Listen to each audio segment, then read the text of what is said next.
The sermon that I'm giving today is the wait is over for Zion. అంటే ఏంటి అర్థము? విశ్వాసం అనున్నది నిరీక్షింపబడు వాటి యొక్క నిజ స్వరూపం. ఇప్పుడు నిరీక్షణ సమయం అయిపోయింది, నిజ స్వరూపంలోకి ఎంటర్ అవుతున్నారని అర్థం. ఇక్కడ ద వెయిట్ ఈజ్ ఓవర్. సడన్గా చాలామంది తీసుకోలేరు దీన్ని. Many people cannot take this. శిష్యులు కూడా అది తీసుకోలేకపోయారు. ఎప్పుడైతే ఆయన చెప్పి నా సమయం వచ్చేసింది, నేను చనిపోతున్నాను, 3 రోజు తిరిగి లేస్తానంటే వాళ్ళు డైజెస్ట్ చేసుకోలేకపోయారు. పేతురు ఏం చేస్తాడు? ఆయన పట్టుకొని no Jesus, no negative confession please, I rebuke it అంటాడు. అవునా? అంటే నువ్వు నెగిటివ్గా మాట్లాడకూడదని యేసుప్రభుని ఏం చేస్తాడు ఉంది అక్కడ? Can you see that? Rebuking the lord of lords and the king of kings, who knows everything. ఆయన పుట్టిందే దాని కొరకు. అసలు యాక్చువల్గా జగత్ పునాది వేగమునిపే he is born for that. How can you rebuke it? Okay, తర్వాత అపవాది జల్లిస్తాడు, సెట్ అవుతాడు. బట్ అవన్నీ కూడా పార్ట్ అండ్ థింగ్స్ అనమాట. ఏషియాలో కూడా ఉంటుంది 53లో 1st వర్స్లో ఉంటుంది, ఎవరు నమ్మారు? సమస్త భారాన్ని ఎవరు నమ్మరు? Who believes it? ఎవరు నమ్ముతారు? So the wait is over for some people. ఎందుకు సమ్ పీపుల్ అంటే నమ్మువారికి. ఎవరికి? నమ్మువారికి అంటే ఎవరు? నిరీక్షించు వారికి. రైట్. యెషయా గ్రంథం 49:8, ఐజయా 49:8. యెహోవా ఇలాగు సెలవిచ్చుచున్నాడు, అనుకూల సమయమందు నేను నీ మొరను ఆలకించి నీకు ఉత్తరమిచ్చితిని, రక్షణ దినమందు నిన్ను ఆదుకొంటిని. బయలు వెల్లుడి అని బంధింపబడిన వారితోనూ, బయటికి రండి అని చీకటిలోనున్న వారితోనూ చెప్పుచు దేశమును చక్కపరిచి పాడైన స్వాస్థ్యములను పంచిపెట్టుటకై నిన్ను కాపాడి ప్రజలకు నిబంధనగా నియమించితిని. రైట్. అనుకూల సమయమందు నేను నీ మొరను ఆలకించి నీకు ఉత్తరమిచ్చితిని, రక్షణ దినమందు నిన్ను ఆదుకొంటిని. అంటే మీరు చూడండి, సాధారణంగా విశ్వాసి లైఫ్స్ కొన్నిసార్లు కొన్ని కష్టాలు గుండా వెళ్తారు. ఆ కష్టాలు గుండా వెళ్తున్నప్పుడు ఏమనిపిస్తుందంటే ఇక జీవితం ఇలాగే ఉంటుందేమో, ఇక ఇది మారదేమో అని కొంతమంది దానికి అడ్జస్ట్ అయిపోతారు.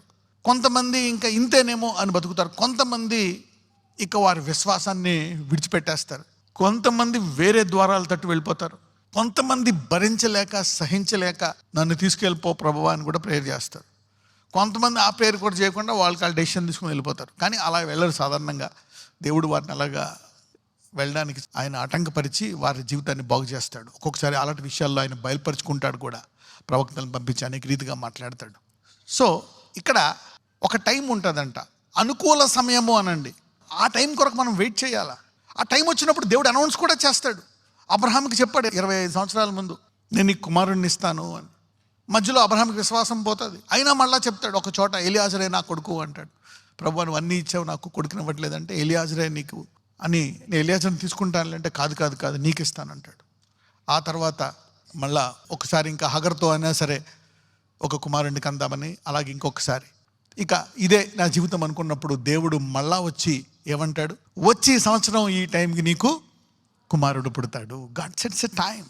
ఇప్పుడు అబ్రహాం టైం లాగా ఈరోజు సంఘానికి ఒక కాలం ఆరంభం అవ్వబోతుంది. ఏ కాలమో చెప్పండి? ద్వితీయోపదేశకాండము 8:18.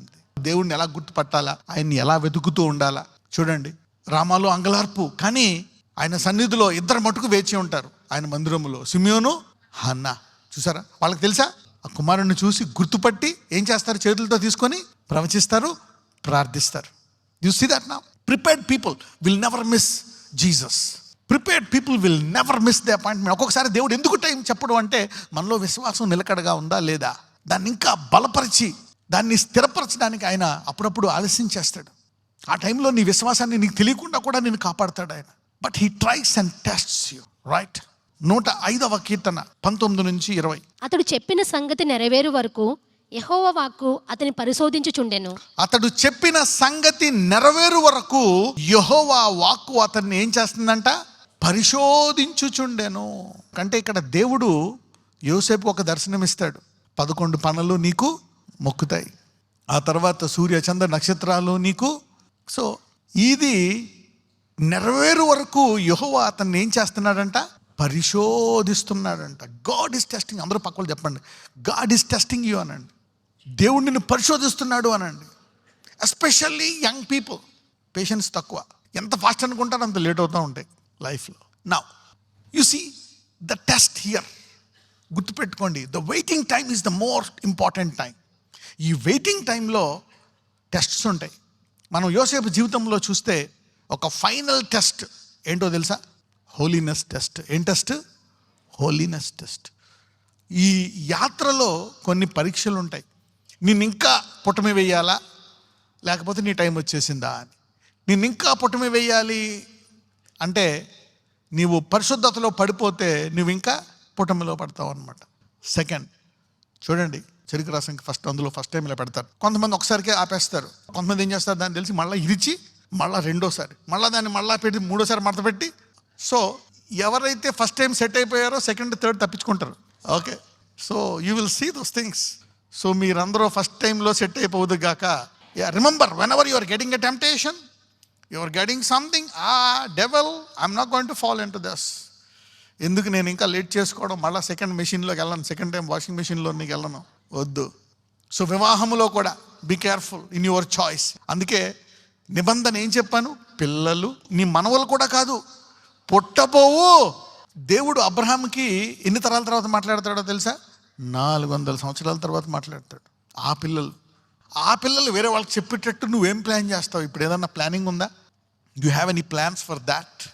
వాళ్ళు నిలకడగా ఉండడానికి నిబంధన. ఈ నిబంధన ఒకవేళ నీలో నిరూపింపబడితే అటువంటి వారికి ద వెయిట్ ఈజ్ ఓవర్.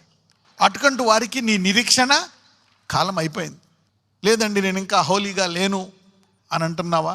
దేవుడు అటువంటి వారికి కూడా నువ్వు బ్లెస్ అయితే మారుతావని ఒక ఛాన్స్ కూడా ఇస్తాడు ఈ రోజు నుంచి. కాబట్టి బ్లెస్ అయిన తర్వాత ఏం చేయాలా? మానేసేయాలా. ఎంతమందికి అర్థమైంది? So don't feel guilty. అరే పాస్టర్ గారు నేను ఇంకా సిద్ధపడలేదు, వెయిట్ ఈజ్ ఓవర్ అంటే నాకు తెలియదు. So the season of waiting ends with divine favour.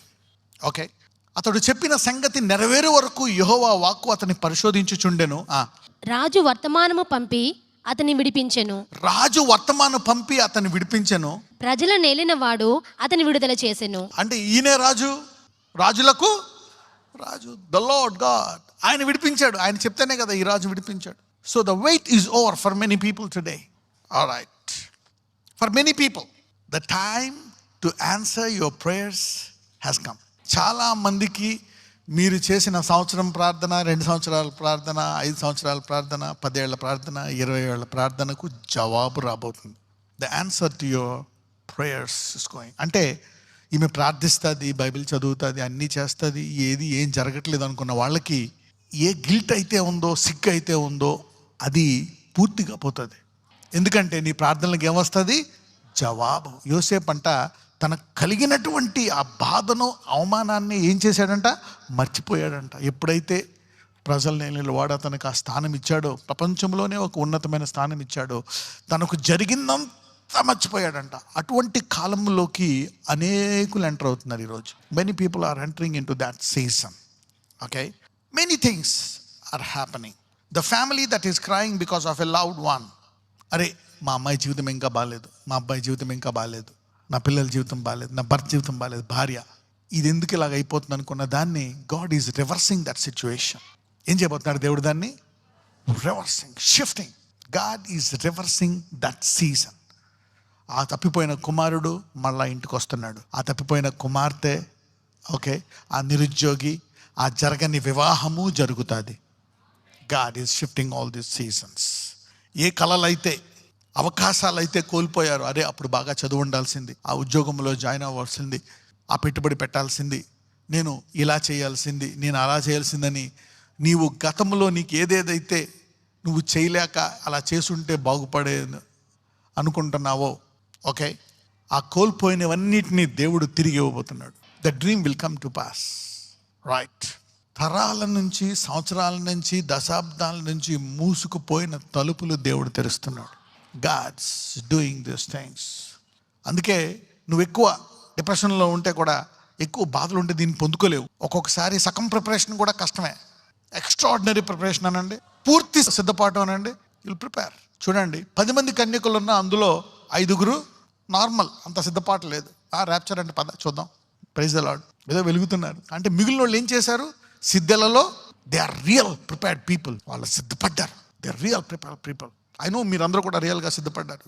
You been watching regularly, preparing, praying regularly, went through tough times. అనేక కష్టాలు గుండా, బాధలు గుండా, నష్టాలు గుండా వెళ్ళారు. Okay, it is time for reward. అందుకే నేను ఎప్పుడు చెప్తా ఉంటా, డార్క్ మూమెంట్ ఎప్పుడైతే కటిక చీకటి ఎలా వ్యాపించిపోతుందో ప్రపంచంలో, దేశంలో, ఊర్లో, గృహంలో, అప్పుడు దేవుడు ఏమంటాడో తెలుసా? లెమ్ము తేజరిల్లుము వెలుగు వచ్చాను. The devil has a plan, God has a plan. జరుగుతుంది కొంతకాలం వరకు. ఆ చీకటి కటిక చీకటి అయిపోతుంది 12 గంటలకి, 1 గంట, తర్వాత 2, 3, 4, 5 అయ్యేటప్పటికి నెమ్మదిగా తెరిపి వస్తుంది. 7, 8 అయ్యేటప్పటికి మొత్తం చీకటి అనేది కనపడదు. You see that. అది మాట్లాడుతూ ఉంటుంది అనమాట. కాకపోతే కొంతకాలం ఆ చీకటి కాలం ఎక్కువ ఉంటుంది, 10, 15 ఏళ్ళు, 5 ఏళ్ళు. యు సీ నా. So the lord does those things. ఇంతకుముందు నువ్వు విశ్వాసంలో బాగా ఉండి పరిస్థితులు బాగాలేక పడిపోయినా దేవుడు వాళ్ళని విడిచిపెట్టాడు. నీతిమంతుడు 7 మార్లు పడిపోయినా తిరిగి he will put them up. శిష్యుల్లో అందరూ పడిపోయారా? ఎవరన్నా నిలబడ్డారా? ఎంతమంది తిరస్కరించారు? అందరూ ఫెయిల్ అయిపోయారు. కానీ అది వారిలో ఉండే బలహీనత. కానీ వాళ్ళ హృదయము ఆయన వెంబడించింది కాబట్టి అటువంటి వారిని ఎవరిని విడిచిపెట్టకుండా అందరినీ స్థిరపరిచి పునాదులుగా చేశాడు. You see that now. God will not leave you. అందుకే అంటాడు, కొంచెం విశ్వాసం ఉన్నా చాలు, God will lift you up and take you to a new level. Right. 102వ కీర్తన చదువుదాం. యెహోవా నా ప్రార్థన ఆలకింపుము, నా మొర్ర నీ యొద్దకు చేరనిమ్ము. నా కష్టదినమున నాకు విముఖుడువై ఉండకుము. నాకు చెవియొగ్గు వరకు నేను మొరలినుడు నాడు త్వరపడి నాకు ఉత్తరమిమ్ము. చూడండి, ఇక్కడే మరి భక్తుల జీవితాలు మనకి బయలుపరుస్తాయి అన్నమాట. కష్టంలో ఏం చేశాడు ఈ దేవుడు అని అనేకులు ప్రశ్నిస్తారు. అవును, కరెక్టే కదా. ఎందుకు ఇంకా ఎంత ప్రార్థన చేయడం, ఎందుకు ఇంకా బైబిల్ చదవడం, ఎందుకు ఇంకా నా విశ్వాసాన్ని గట్టిగా పట్టుకోవడం. అయితే ఈ భక్తుడు చూడండి, నా మొరాలకించు, నా కష్ట దినాన్న నన్ను విడిచిపెట్టక, విముఖుడవై ఉండక, చెవియొగ్గుము. చూడండి అలా ప్రార్థిస్తున్నాడు. అంటే ఎక్కడో ఆలస్యం అవుతుంది, వినట్లేదు అన్నట్టు అనిపిస్తుంది, పరిస్థితులు మారట్లే. అలాంటి టైంలో ఇంకా విశ్వాసము కలిగి ప్రార్థించిన వాడే నిజమైన విశ్వాసి. అంటే కొంచెం ఇక్కడ వెరైటీగా మాట్లాడుతున్నాడు. నాకు విముఖుడవై ఉండక, ఆయన ఏమన్నాడు? నిన్ను ఎన్నడును విడబను ఎడబాయను అన్నాడు. చెవులు సృష్టించిన వాడు నీ మాటలు వినడా? నాలుగు చూసిన వాడు వినడా? వింటాడు. కానీ ఫ్రస్ట్రేషన్లో అట్లీస్ట్ ఎలాగైనా ప్రార్థించాలి, కానీ కంప్లీట్గా సైడ్ ట్రాక్ అయిపోకూడదు. అంటే అట్లీస్ట్ యోబులాగైనా తను శపించుకున్నాడు. పుట్టకపోతే బాగుండు అనుకున్నాడు, పిండంలో ఉంటాడు కానీ పోతే బాగుండు అనుకున్నాడు. కానీ దేవుడు ఒక మాట అన్నాడా? అస్సలు. నాకు విముఖుడై ఉండకము, చెవి యొగ్గుము. అంటే ఎక్కడో వినట్లేదు. అప్పుడప్పుడు మీ ఆయన వినకపోతే ఏమన్నా వింటున్నారా అని చెప్తున్నాను. నేను మొరలిన నాడు ఎలా ఉత్తరం ఇవ్వాలంట? త్వరపడి. అంటే ఎక్కడో ఆలస్యం చేస్తున్నాడు అనుకుంటున్నాడు. Here me quickly. కానీ నువ్వు తలంపులో ఉన్నప్పుడే ఆయన తెలుసంట. అంటే ఇప్పుడు నువ్వు ప్రార్థిస్తున్నావు, అది విశ్వాసం. ఇలాంటి పరిస్థితుల్లో ప్రార్థిస్తున్నావు, అది అధిక విశ్వాసం. This is what God is bringing out. ఈరోజు అటువంటి నిరీక్షణ కాలంలో ఉండే గొప్ప విశ్వాసులకు దేవుడు బహుమానం ఇవ్వబోతున్నాడు. బైబిల్లో ఒక మాట ఉంటుంది, God is a rewarder of faith. He is a rewarder of faith. విశ్వాసానికి బహుమానం ఇస్తాడంట. ఈరోజు నువ్వు గుడికి వచ్చావా? బహుమానం ఇస్తాడు. ఈరోజు ఆన్లైన్లో వాక్యం వింటున్నావా? ఈరోజు బహుమానం ఇస్తాడు. ఈరోజు ప్రేయర్ చేసుకున్నావా? బహుమానం ఇస్తాడు. పొద్దున్న సాయంకాలం ప్రార్థిస్తున్నావా? ఈ విశ్వాసము ద్వారా ఏం కార్యం చేసినా ఆయన బహుమానం ఇస్తాడంట. He daily loadeth us with benefits. He want to reward you for every faith event. ఒకవేళ నువ్వు దేవుని జ్ఞాపకం చేసుకొని ఆయన గురించి నువ్వు మాట్లాడుతున్నా సరే, నీకు ఒక వేరే బుక్ ఓపెన్ చేసి అందులో రాస్తాడంట ఆయన గురించి మాట్లాడుకోండి. యు సీ దట్ నా. అంటే విశ్వాసానికి బహుమానం ఇవ్వాలని కోరుకుంటాడు అనమాట. పాయింట్స్ యాడ్ అవుతూ ఉంటాయండి. He rewards faith. నువ్వు శోధన జయించినప్పుడల్లా పాయింట్లు పడతాయి. నువ్వు శోధననే జయించకుండా పడిపోతే క్షమిస్తాడు, కృపణిస్తాడు, కడుగుతాడు. కానీ ఫ్యూచర్లో ఒక స్పీడ్ బ్రేకర్ పడిద్ది. సపోజ్ 7 మార్లు పడ్డావు, లేపుతాడు. ఫ్యూచర్లో ఎన్ని స్పీడ్ బ్రేకర్లు ఉంటాయి? 7x2, 7x3 తీవ్రతను బట్టి స్పీడ్ బ్రేకర్లు ఉంటాయి. ఇజ్రాయేల్ వాళ్ళు 7 అనే దినాన్ని మర్చిపోయి సాబాత్ దినాన్ని మానేశారు. ఆయన చెప్పి ప్రవక్తలను పంపించి చెప్పి వాళ్ళని విడవడు. ఇప్పుడు కూడా వాళ్ళందరూ మారిన తర్వాత ఆయన వస్తాడు. విడవడు. ఏం చేశాడు? 7x10 ఎన్ని సంవత్సరాలు? 70 సంవత్సరాలు ఈ స్థలానికి విశ్రాంతి దొరుకుతుంది అని చెప్పి ఎక్కడ పెట్టేశాడు? 70 సంవత్సరాలు బబులోని తీసుకెళ్ళిపోయాడు. సో నువ్వు పడిపోయే ముందు ఆలోచించుకోవాలా, దీనికి మళ్ళా 10 రెట్లు ముందు గండి కొడితే నేను తట్టుకోగలనా? ఓకే. ఎందుకంటే సిన్ ఈజ్ వెరీ ప్లెజరఫుల్. అది బ్లెస్సింగ్గా ఉంటుంది ఆ టైంకి, మైండ్లో, బాడీలో. బట్ తర్వాత వచ్చే తట్టుకోగలనా? Okay. So you need to prepare with that life. God will give you grace. దీన్ని విడిచిపెట్టడు. You will take you, carry you forward. But you will have hindrances. ఎంతమందికి స్మూత్ హైవే కావాలా? I'm telling you, holiness is a very powerful highway.